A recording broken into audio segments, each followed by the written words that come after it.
ಏ ಅಮ್ಮ, ಉಪ್ಪಿಟ್ಟು ಮಾಡ್ಕೊಡ್ತೀಯಾ? ಹುಷಾರಾಗಿದ್ಯಾ ತಾನೇ? ಆ ನೀನ್ ಪಾವ್ ಭಾಜಿ ಮಾಡ್ಕೊಡ್ತೀಯಾ? ಆ ತಗೋ. ಏ ಅಮ್ಮ, ಇವತ್ತು ಉಪ್ಪಿಟ್ಟು ಕೊಡೆ. ತಗೋ ಅಮ್ಮ, ಇವತ್ತು ಉಪ್ಪಿಟ್ಟು.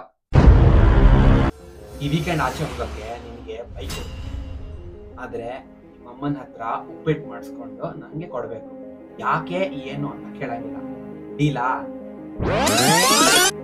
ಅಕ್ಕ, ಅಪ್ಪನ್ಗೆ ಐಫೋನ್ ಗಿಫ್ಟ್ ಆಗಿ ಸಿಕ್ಕಿದೆ. ಅವ್ರು ಹೇಗಿದ್ರು ಯೂಸ್ ಮಾಡಲ್ಲ. ಅದಕ್ಕೆ ನಾವು ಅದನ್ನು ತಗೊಂಡ್ರೆ ನೀನ್ 50% ಯೂಸ್ ಮಾಡ್ಬೋದು. ಕೊಡಲ್ಲ ಕಣೋ ಅವರು. ನನ್ನ ಹತ್ರ ಒಂದು ಐಡಿಯಾ ಇದೆ. ಉಪ್ಪಿಟ್ಟು. ಏಯ್ ಹಲೋ, ನಾನು ನಿನ್ನ ಜೊತೆ ಕಾಫಿಗೆ ಬರ್ತೀನಿ ಕಣೋ. ಆದರೆ ನೀನು ನಂಗೊಂದು ಹೆಲ್ಪ್ ಮಾಡಬೇಕು. ಏನು ಯಾಕೆ ಅಂತ ಕೇಳಬಾರ್ದು. ಇದು ಹೊಸದಿದೆ, ನೀವು ಮೆಚೋರ್ ಇಲ್ಲ. ನಾನು ನಿಮ್ಗೆ ಇದನ್ನ ಕೊಡಲ್ಲ. ಅಪ್ಪ, ನಾನು ನಿಮಗೋಸ್ಕರ ಸ್ಪೆಷಲ್ಲಾಗಿ ಉಪ್ಪಿಟ್ಟು ಮಾಡಿಸ್ಕೊಂಡು ತಗೊಂಬಂದಿದ್ದೀನಿ. ಏನು? ಹಾಯ್, ನನ್ನ ಹೆಸರು ಪರಿಮಳ ಅಂತ. Nice to meet you.